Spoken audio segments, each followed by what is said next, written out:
नमस्कार दोस्तों, मैं विष्णु प्रताप सिंह इंदिरा कंप्यूटर एजुकेशन के इस ऑनलाइन क्लासेस में आपका स्वागत करता हूं। तो फ्रेंड्स, आज हम लोग देखेंगे मॉडेम के बारे में।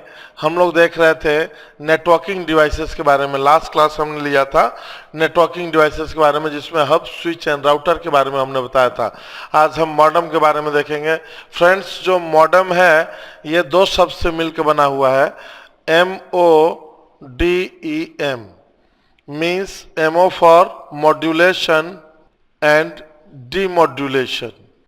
Modulation and demodulation.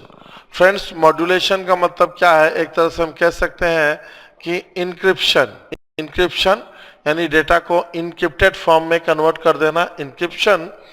And demodulation का मतलब डिक्रिप्शन, डेटा को डिक्रिप्ट करके वापस ओरिजिनल फॉर्म में ले आना। तो फ्रेंड्स, जो मॉडेम है, जैसे मान लीजिए ये हमने एक स्विच लगाया हुआ है, स्विच यहाँ पे लगा हुआ है और इससे 3 कंप्यूटर हमने कनेक्ट किए हुए हैं। स्विच से 4 पोर्ट का स्विच है। अब हमें इंटरनेट कनेक्शन चाहिए। जब हमें इंटरनेट कनेक्शन चाहिए तो हम क्या करेंगे? किसी आईएसपी से बात करेंगे। आईएसपी क्या होता है? Internet services provider. Full forms friends जरूर लिखिएगा, क्योंकि ओ लेवल में एमसीक्यू जब से हुआ है तब से फुल फॉर्म्स ज़्यादा पूछे जाते हैं। तो friends, ISP internet services provider, जैसे कि ये कौन है? जैसे कि आपका एयरटेल है, वोडाफोन है, जियो है। ये सभी जो कि network services, internet services provide करती हैं, वो कंपनियां आईएसपीज कहलाती हैं, इंटरनेट सर्विस प्रोवाइडर कहलाती हैं। तो जैसे आपने किसी आईएसपी से बात की, आपने कहा मुझे एक ब्रॉडबैंड कनेक्शन चाहिए, तो इसने जो है आपको यहाँ से एक टेलीफोन लाइन दिया। ये टेलीफोन लाइन है फ्रेंड्स, आपका टेलीफोन लाइन आपको दिया। टेलीफोन लाइन में आपका जो डेटा आता है वो डेटा आपका आता है एनालॉग डेटा, एनालॉग सिग्नल्स होते हैं। और कंप्यूटर में जो हम लोग यूज करते हैं वो डिजिटल डेटा होता है या डिजिटल सिग्नल्स होते हैं। तो फ्रेंड्स, यहाँ से आपका एनालॉग डेटा आ रहा है और एनालॉग डेटा जब तक डिजिटल में कन्वर्ट होगा नहीं तब तक हम कंप्यूटर में देख नहीं सकते, यूज नहीं कर सकते। तो ये यहाँ पे एक डिवाइस यूज करते हैं और इस डिवाइस को कहते हैं मॉडेम। ये डिवाइस क्या करता है? एनालॉग डेटा को डिजिटल डेटा में कन्वर्ट करता है और डिजिटल डेटा को वापस एनालॉग डेटा में कन्वर्ट करता है। यानी कि कुल मिला के अगर मॉडेम नहीं है, चाहे मोबाइल फ़ोन हो, चाहे कंप्यूटर हो, चाहे लैपटॉप हो, उसमें अगर मॉडेम की टेक्नोलॉजी, मॉडेम का टेक्निक यूज़ नहीं किया हुआ है, मोबाइल में और लैपटॉप में इनबिल्ट होता है, कंप्यूटर में आपको अलग से लगाना पड़ता है। मॉडेम की टेक्नोलॉजी अगर नहीं है तो आप इंटरनेट यूज़ नहीं कर पाएंगे विदाउट मॉडेम। तो फ्रेंड्स, मॉडेम बहुत ज़रूरी है। यहाँ पे मॉडेम लगा दिया आपने। ये क्या करेगा? एनालॉग डेटा को डिजिटल डेटा में कन्वर्ट करके देन आप यहाँ से सारे कंप्यूटर में आराम से इंटरनेट को यूज कर सकते हैं। और फिर जब आप इधर से कोई डेटा सेंड करेंगे तो ये जो आपका डिजिटल डेटा है ये वापस एनालॉग में कन्वर्ट करके और नेटवर्क में आगे सर्कुलेट कर देगा, आगे सेंड कर देगा। तो आई थिंक फ्रेंड्स, मॉडेम के बारे में चीज़ें समझ में आ गई होंगी आपकी। नेक्स्ट हम लोग पढ़ेंगे अगला डिवाइस जो हमने लिखा था, ब्रिज के बारे में पढ़ेंगे। तो फ्रेंड्स, अब हम लोग देखेंगे ब्रिज के बारे में। ब्रिज क्या होता है? फ्रेंड्स, ब्रिज एक डिवाइस होता है। जैसे मान लीजिए कि हमने नेटवर्क बनाया, यहाँ पे हमने नेटवर्क बनाया, ये वायर जा रहा है हमारा और यहाँ से फिर वायर हमारा जा रहा है और यहाँ पे मान लीजिए वायर हमारा छोटा पड़ गया या ब्रेक हो गया, तो इसको जोड़ने के लिए एक डिवाइस यूज होता है। उस डिवाइस को हम लोग ब्रिज कहते हैं फ्रेंड्स। ये क्या करता है? 2 अलग अलग वायर को जोड़ने के लिए होता है। ब्रिज का इस्तेमाल करके जब हम कनेक्शन करते हैं तो डेटा के लॉस होने के चांसेस नहीं रहते हैं, डेटा हमारा बिल्कुल भी लॉस नहीं होता है। इसका यूज करते हैं जब वायर हमें एक्स्ट्रा ले जाना होता है, ज़्यादा ले जाना होता है, उसके लिए हम लोग यूज करते हैं।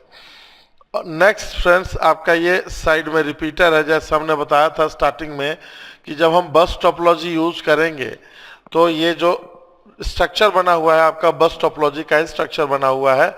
तो बस टोपोलॉजी में एक सिंगल वायर होती है और इसमें सारे कंप्यूटर कनेक्ट होते हैं। तो इसके दोनों सिरों पे हम एक डिवाइस यूज करते हैं जिसे हम लोग कहते हैं रिपीटर। और रिपीटर क्या करता है? डेटा की रिकवरी बना के रखता है, डेटा को लॉस नहीं होने देता है, छिड़ नहीं होने देता है। तो फ्रेंड्स, ब्रिज और रिपीटर के बारे में चीज़ें पता चल गई। नेक्स्ट हम लोग आगे देखेंगे CSU एंड DSU के बारे में। फ्रेंड्स, CSU और DSU क्या होता है? जैसे मान लीजिए कि आपको इंटरनेट कनेक्शन लेना है, तो हमने आपको बताया था कि यहाँ पे ISP से आप बात करेंगे, किसी भी ISP, कोई भी इंटरनेट सर्विस प्रोवाइडर है, उससे बात करेंगे और उससे बात करने के बाद आप नेट कनेक्शन लेंगे और यहाँ पे बीच में आपका एक डिवाइस रहेगा जो कि मॉडेम कहलाता है, और ये मॉडेम आपका क्या करता है? एनालॉग डेटा को डिजिटल डेटा में कन्वर्ट करने का काम करता है। फ्रेंड्स, सेम आपका CSU DSU ही होता है। CSU channel service unit and DSU data service unit. Channel service unit and data service unit आपका सेम होता है। ये किस लिए यूज होता है आपका फ्रेंड्स? ये यूज होता है आपका, जैसे आपको हाई स्पीड डेटा की ज़रूरत है, हाई स्पीड इंटरनेट की ज़रूरत है, तो आप क्या करेंगे? आप ISP से बात करेंगे, कहेंगे हमको हाई स्पीड डेटा चाहिए, तो आपको एनालॉग सिग्नल ना दे करके, एनालॉग कनेक्शन ना दे करके डिजिटल कनेक्शन दे देता है डायरेक्ट। तो यहाँ से जो आपको ISP से कनेक्शन मिलेगा, ये पूरा डिजिटल कनेक्शन मिलेगा, और इसे आप अपने स्विच में या हब में या राउटर में आप लगा सकते हैं। जैसे मान लीजिए कि यहाँ पे स्विच है, आपने स्विच में कनेक्शन कर लिया और उसके बाद से सारे कंप्यूटर आपस में कनेक्टेड है और सब में नेट चल रहा है। तो यहाँ से आपने डेटा कौन सा लिया फ्रेंड्स? आपने डेटा लिया है यहाँ से डिजिटल डेटा, यहाँ भी डिजिटल है, और CSU DSU से होने के बाद भी आपका डिजिटल है। तो डिजिटल को डिजिटल में कन्वर्ट करने का क्या मतलब हुआ फ्रेंड्स? इसका मतलब ये है कि जैसे आप खनिज पदार्थ जानते हैं, पेट्रोलियम। पेट्रोलियम कहाँ से निकलता है आपका? समुद्र से निकलता है, और कई जगह निकलता है आपका, कुवैत में निकलता है, हर जगह निकलता है, सऊदी अरब में निकलता है, ठीक है। तो पेट्रोलियम पदार्थ को निकालने के बाद अगर उसे एज इट इज हम गाड़ी में डाल के चलाएं, तो क्या पॉसिबल है? पॉसिबल है? बिल्कुल पॉसिबल नहीं है, गाड़ी आपकी खराब हो जाएगी। तो इसलिए उसे क्या किया जाता है? उसे प्योरीफाई किया जाता है। प्योरीफाई करने के बाद देन हम उसे व्हीकल्स में डाल के चलाते हैं। उसी तरह से फ्रेंड्स, अगर हम यहाँ से ISP से डिजिटल डेटा लेंगे, तो डिजिटल डेटा लेने में कुछ इम्प्योरिटीज होती हैं, कुछ अशुद्धियाँ होती हैं, कुछ अशुद्धियाँ होती हैं। उन अशुद्धियों को यानी इम्प्योरिटीज को प्योर करके 100% डिजिटल डेटा में कन्वर्ट करता है कौन? CSU DSU। उसके बाद हम लोग अपने कंप्यूटर में, अपने सिस्टम में यूज करते हैं, और वो प्रॉपर तरीके से हम आसानी से यूज कर पाते हैं। तो फ्रेंड्स, आई थिंक चीज़ें समझ में आ गई होंगी। हाँ, ये हमारा नेटवर्किंग डिवाइसेस का लेक्चर चल रहा था, ये फिनिश हो गया। मैं जो भी फ्रेंड्स इस लेक्चर को देख रहे हैं उन लोगों से रिक्वेस्ट करूंगा कि अगर आप वो लेवल का पेपर अच्छे नंबर से, अच्छे ग्रेड से क्वालिफाई करना चाहते हैं, तो सारे लेक्चर को लेक्चर बाय लेक्चर सीरियल से देखें, तो आपका एक एक डाउट क्लियर होता चला जाएगा। Thank you very much. मिलता है नेक्स्ट लेक्चर में।